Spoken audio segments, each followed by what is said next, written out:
Jérôme Gage traite Mélenchon de salopard antisémite et traite au passage les électeurs, les 7,7 millions d'électeurs dont vous faites peut-être partie de Mélenchon en 2022. Il harangue la foule autour de ça. Alors on se souvient que Jérôme Gage, on avait fait une capsule, moi j'étais pas dedans, c'était Chris et Zoé qui avaient fait une capsule sur Gage notamment, que vous pouvez aller voir, vous tapez Gage, pas du team, vous allez trouver. Et on avait montré à quel point c'était un type qui bouffait à tous les râteliers et qui s'était retourné un petit peu parce qu'il se disait peut-être qu'il avait plus un avenir politique avec le PS totalement droitisé qu'avec Mélenchon. Et aujourd'hui, il fait un peu semblant de découvrir Mélenchon, de découvrir qu'il est antisémite depuis longtemps, de je sais pas trop quoi, de faire comme si, alors qu'en fait, la ligne de Mélenchon par rapport à l'antisémitisme, elle a toujours été claire.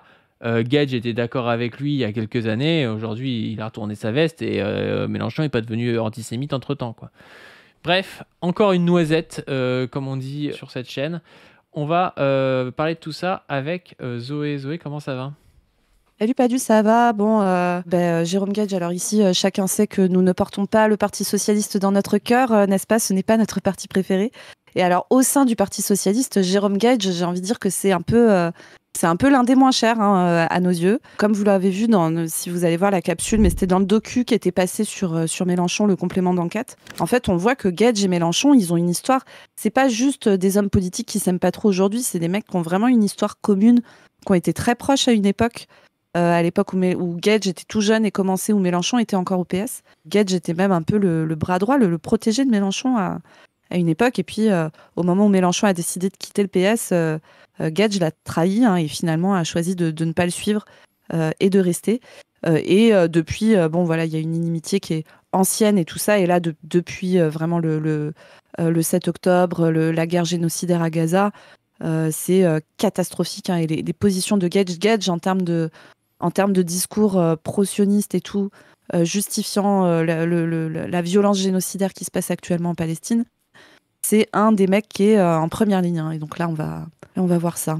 Ouais, et puis c'est des gars en plus tu sais, qui sont dangereux parce que c'est des mecs en première ligne et en plus de ça qui ont un peu une auprès d'un certain public, pas nous, mais auprès d'un certain public qui apporte un peu une street cred de gauche, tu vois, genre qui font un peu comme si ah ouais quand même il y a des gars de gauche qui condamnent la résistance palestinienne et puis qui disent qu'Israël a le droit de se défendre, donc ça veut dire quand même que c'est légitime, tu vois. C'est vraiment une problématique, pas pour nous, mais pour tout un tas de personnes peut-être moins politisées, peut-être qui ont été des électeurs PS, qui ont été des électeurs des Verts ou un peu de centre-gauche, qui se disent qu'en fait c'est acceptable de soutenir un génocide en cours parce que justement on nie le caractéristique génocidaire et puis parce que on fait comme s'il n'y avait rien eu avant le 7 octobre et puis que tout était de la faute des résistants palestiniens. Moi je trouve que c'est un gros problème, beaucoup plus que si t'es un droitard au final. Ah bah oui, carrément. On va en parler là dans la capsule, mais vraiment la confusion entre juifs et sionistes, l'essentialisation des personnes juives en France, l'utilisation du mot antisémite pour critiquer des positions de gens qui sont pro-palestiniens, c'est extrêmement dangereux et c'est extrêmement dangereux pour les personnes juives de ce pays particulièrement parce que là, vu l'horreur de ce qui se passe, vu l'horreur à laquelle se livre Israël, particulièrement à Gaza, mais également en Cisjordanie, associer toutes les personnes juives du monde à ça, c'est extrêmement dangereux pour les personnes juives parce que tu les rends immédiatement complices, voire même acteurs d'actes génocidaires atroces, quoi. Donc, bref. Ouais, on va regarder du coup ce que nous raconte Jérôme Gage. Alors c'est Kayon Win qui nous dit l'abject député Jérôme Gage vient d'insulter Jean-Luc Mélenchon de salopard antisémite et insulte 7,7 millions d'électeurs de 2022 en les traitant de fanatiques. Je demande au Parti Socialiste et à Faure-Olivier l'exclusion immédiate du PS de ce député élu hors NFP comme le traite qu'il a toujours été. C'est vrai qu'il avait été hors NFP, lui il avait refusé de signer avec le NFP, alors que même François Hollande avait signé le truc, quoi. Oui. Comme le traite qu'il a toujours été, mais qui vient de dépasser la limite de l'entendable. Je demande également à l'Assemblée de la gauche, coucou Marine Tondelier, de condamner ce propos et de cesser tout contact avec ce député jusqu'à ses excuses publiques qui n'interviendront pas, donc plus jamais a priori. La justice doit également passer sur ce propos afin que chacun se rappelle qu'on n'insulte pas publiquement des gens de salopards et qu'on ne les diffame pas en les accusant d'un délit pénal, l'antisémitisme. Un salopard antisémite avec des propos qui sont pour nous absolument insupportables. Alors nous devons avoir cette nuance. Nous devons la revendiquer sur la laïcité, je n'ai pas le temps d'en parler, sur la République sociale, sur l'ensemble... La fameuse République sociale sous François Hollande. Oh mais quel foutage de gueule, putain. Quel foutage de gueule, cette espèce de rebranding en pseudo Jaurès qui traite tout le monde d'antisémite et tout, c'est ridicule quoi. Hein. C'est ridicule et dangereux. Hein. Ah bah c'est super dangereux, oui. Territoire perdu de la République. Et de là où je suis, mes amis, je termine par là. Je suis un foire perdu. Cité, je n'ai pas le temps d'en parler. Sur la République sociale, sur l'ensemble des territoires perdus de la République. Et... Il parle de quoi? J'allais dire, il parle comme Manuel Valls, mais tu me diras, c'est aussi avec chez eux, quoi. Oui. Quel enfer. Il parle de quoi, en fait? Enfin... Ouais, moi, territoire perdu de la République, j'entends des endroits où il y a trop de Noirs et d'Arabes. Hein. C'est ça que j'entends. Hein. Mais bon, peut-être que je me trompe, hein, mais je sais pas. Ah bah oui. Moi j'entends le même truc que quand Roussel disait les franges radicalisées des quartiers.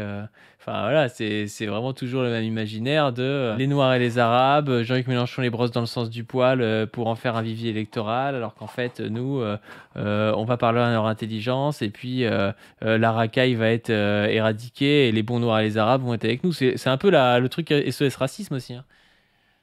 Ouais, carrément. Bah il vient de là. Et de là où je suis, mes amis, je termine par là. Je suis un fervent défenseur du rassemblement de la gauche et des écologistes. Mais je nous abjure collectivement, ne vendons pas notre âme aujourd'hui au nom de ces huées fanatiques.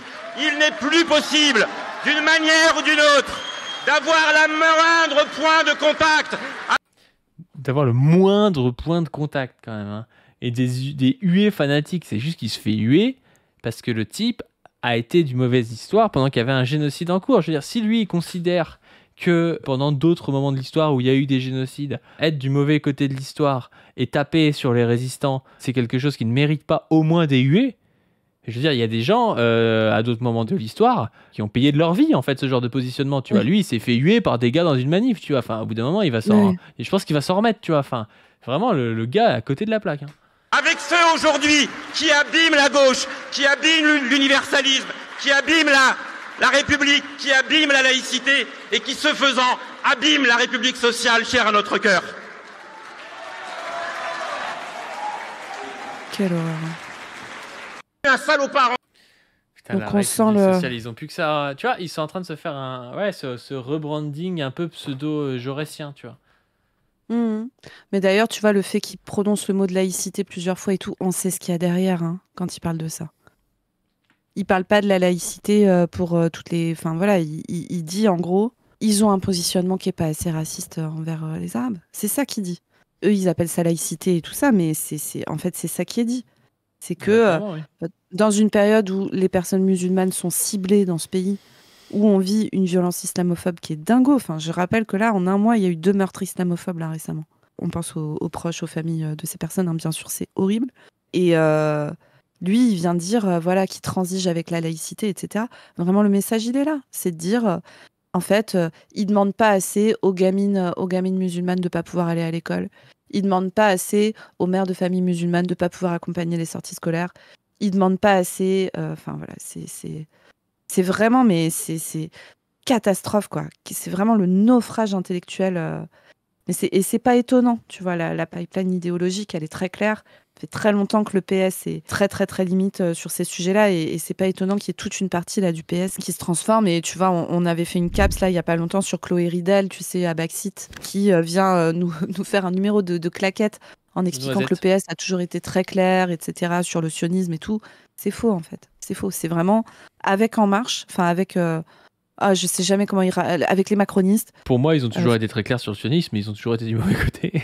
Exactement. Et en fait, c'est vraiment les 2 partis actuellement hein, qui sont les plus hardcore en termes de positionnement.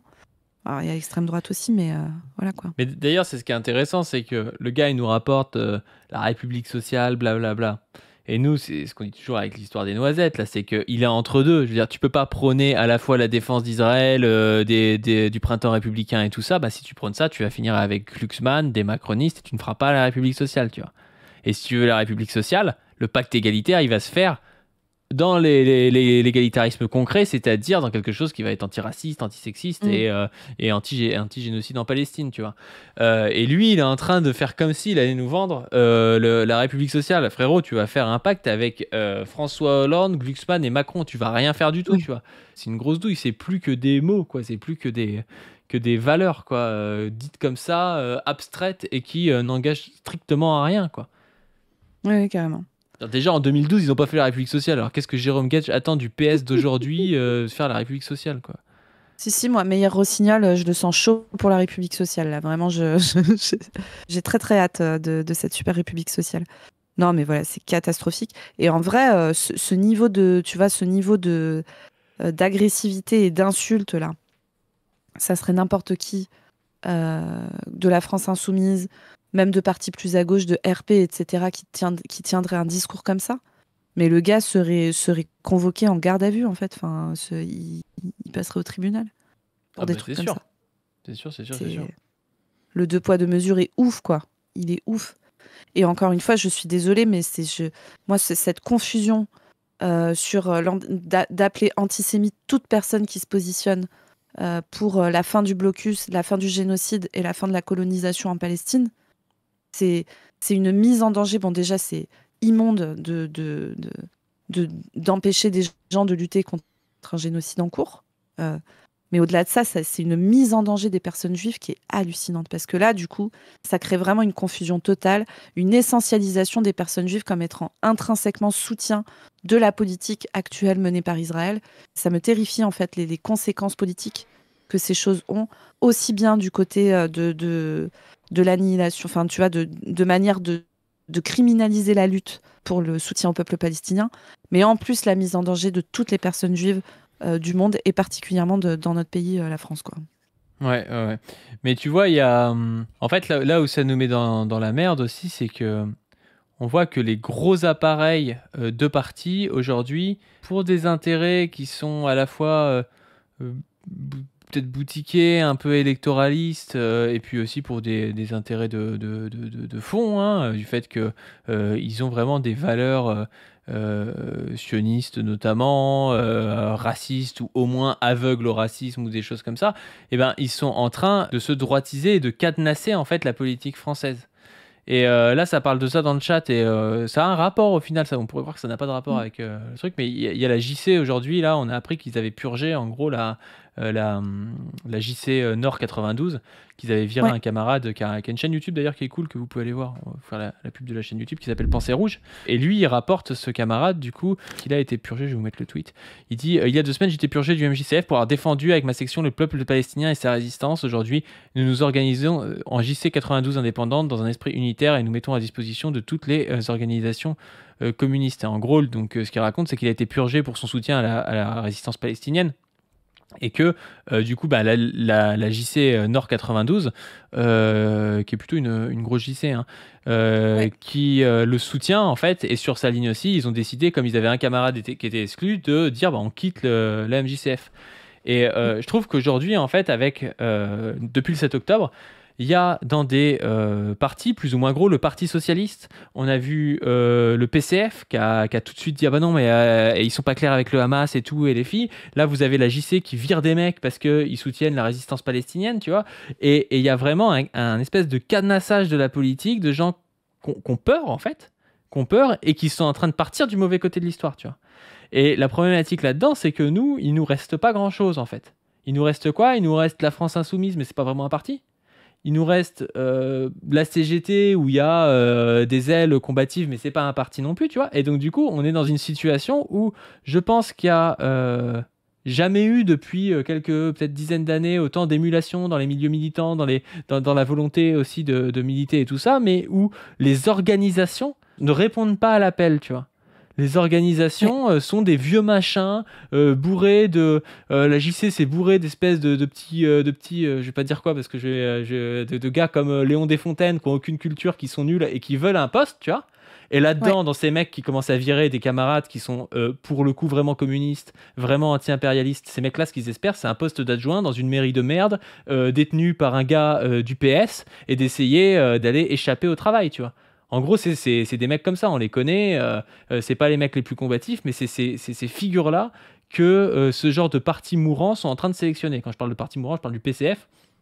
Mais même le PS, c'est pareil, tu vois. Aujourd'hui, si tu es un jeune et que tu vas militer au PS, bon, soit t'es complètement cramé au niveau politique, soit c'est parce que tu veux un poste, tu vois. Et c'est vraiment problématique parce que nous, on se retrouve dans une situation où les partis ne répondent pas à l'appel, quoi. Enfin, vraiment, ça pose question aujourd'hui et c'est pour ça l'autre jour vous avez présenté l'URC où on mettait en avant aussi RP. On parle voilà de différents partis, on va dire, mais on a besoin aujourd'hui d'avoir des organes d'organisation militantes qui nous permettent de lutter, que ce soit contre des réformes néolibérales, que ce soit contre la guerre, que ce soit contre des génocides ou des choses comme ça, parce que les anciens partis sont en train de nous abandonner, quoi. C'est vraiment gravissime, hein, ce qui se passe, je trouve. Ouais. Et c'est grosse réflexion à avoir entre nous à gauche, hein, sur la nécessité. Là, notre urgence, là, c'est vraiment la refondation, la structuration. C'est vraiment d'avoir des orgas de masse qui soient capables de pas faire de la merde comme ce à quoi on assiste sur des trucs comme ça, quoi, sur ce genre de move. Donc, Il y a enjeu quelqu'un qui dit majeur pour nous. le MJCF a toujours été très clair sur la Palestine. En fait, ça dépend. Tu as Oui. des JC qui sont basés, et étonnamment, les JC qui sont basés, c'est les JC qui sont purgés. Et c'est Exactement. comme ça depuis des dizaines d'années, en réalité. Parce que la JC, le MJCF, même s'il est sur le papier indépendant du PCF, tout le monde a très bien compris que quand tu es un espèce de bureaucrate au national du MJCF, des fois tu peux avoir des postes et passer dans le PCF. Et donc le PCF arrive à garder la main en fait sur ce truc-là en sélectionnant les pires profils et les militants les plus combatifs et les plus communistes en fait se font baiser en général, quoi.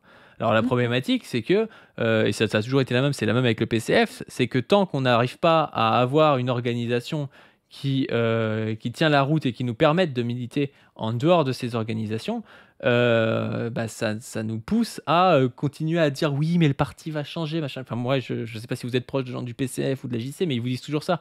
C'est oui, mais au prochain congrès, mais ça fait 60 ans qu'au prochain congrès, les mecs redeviennent communistes, tu vois. Enfin, c'est un peu le délire, quoi. C'est pour ça que se sont organisées plein de scissions, mais aujourd'hui, on est dans une phase où on appelait ça de condensation avec crise, des fois. Il y a eu le mouvement gazeux de la FI, on est dans une phase où justement il faut condenser. C'est pour ça que vous saluez l'autre jour. Et je le salue aussi, l'initiative de l'URC de faire de la fusion pour une fois, de faire de la refondation. Mais aujourd'hui, on doit aller beaucoup plus loin. C'est-à-dire que tous ces mais même quand tu vois, bon, les trotskistes, c'est l'histoire de leur vie. Moi, c'est pas moi, je viens pas du mouvement trotskiste, donc c'est moi, je connais moins ça, tu vois. Mais genre, quand tu vois le nombre de scissions de gars qui sont d'accord sur quasiment tout, c'est une dinguerie, tu vois. La réalité, c'est qu'on a trop de micro-partis et qu'il nous faut un parti, un organe pour pouvoir militer comme ça a été fait à l'époque, tu vois. Les premiers partis communistes et tout, ils sont partis de pas grand-chose, mais c'est des gens qui ont voulu militer ensemble, qui se sont dit, on a une ligne commune, il y a des choses où on sera peut-être pas d'accord, et c'est peut-être pas grave en réalité.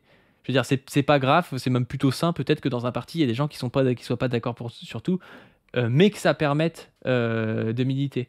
Et qu'on arrête de dépendre d'alliances avec le Parti Socialiste quand on est réformiste, ou de bureaucrates de merde de la JC quand on est communiste, tu vois, ou du PCF quand on est communiste, parce que c'est vraiment problématique de fou, quoi.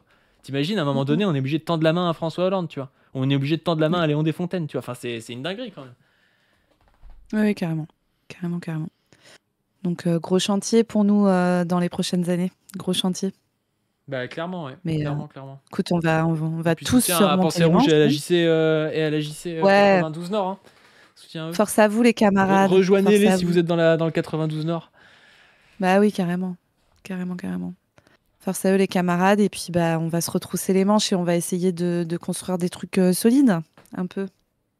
Ouais, ouais, carrément. Et c'est pour ça aussi, nous, quand on parle de fédération, c'est aussi un peu ce truc-là, tu vois, de se dire, il y a des associations. En fait, aujourd'hui, on doit converger, tu vois. On va converger avec des gens, on sera peut-être pas d'accord sur tout. Et même dans notre asso, on sera peut-être pas d'accord sur tout. Mais je trouve qu'il y a vraiment un côté où le militantisme, au bout d'un moment, ça doit être aussi s'oublier parfois. La problématique, c'est que la professionnalisation de la politique a fait qu'il y avait des gens où c'était leur métier. Et il y a des gens là-dedans, notamment, je sais pas, au PCF ou au PS, qui n'ont jamais mis, je sais pas, un CV devant un bureau de quelqu'un pour obtenir un travail, en fait, qui n'ont jamais travaillé, et dont le but ultime, c'est de continuer à gratter un peu de thunes sur un mandat, quoi. Et ça, en fait, ça crée non pas des intérêts militants de convergence, de je m'oublie, je fais du travail qui me fait pas forcément plaisir, mais il faut le faire parce que c'est ma lutte politique, mais où tu le transformes en et on va peut-être purger le camarade qui est un peu trop anti-impérialiste parce que voilà, ça va faire peur à Roussel, tu vois. C'est vraiment pathétique. C'est pathétique et on mérite mieux que ça, quoi. Tu vas nous refaire, on veut mieux que ça. On veut mieux que ça, ouais. Donc voilà, on va fonder une fédération qui s'appellera On veut mieux que ça avec Zoé. Jamais de la vie. Yes, bon, on va peut-être s'arrêter là. Donc, pas soutien à Jérôme Gage, soutien à Pensée Rouge. Allez vous abonner à son YouTube, Oui. c'est pas mal du tout. C'est au pluriel, pensez au pluriel, rouge au pluriel. Ouais, c'est ici. Hop, attendez, vous allez voir là. Pensée Rouge, il a inventé le racisme. Lénine, qu'est-ce que l'impérialisme? Tac. Vous avez des petites vidéos comme ça. Est-ce que ça marche encore aujourd'hui? En vrai, les vidéos, elles sont vraiment taffées, c'est assez cool. Sur ce, n'hésitez pas à vous abonner à cette chaîne et à ma chaîne Pas du PADU pour aller voir la dernière vidéo, par exemple, sur Anas Kazib. Vous allez voir son parcours et vous allez voir aussi une critique de la bureaucratie syndicale, notamment. N'hésitez pas à vous abonner à la chaîne de Zoé, Dr-Zoé-YT, à aller voir Position Revue sur leur site et à donner sur le Tipeee, à vous abonner à notre TikTok, à notre Insta, à notre Twitter et tout ça. Et sur ce, on vous dit à plus.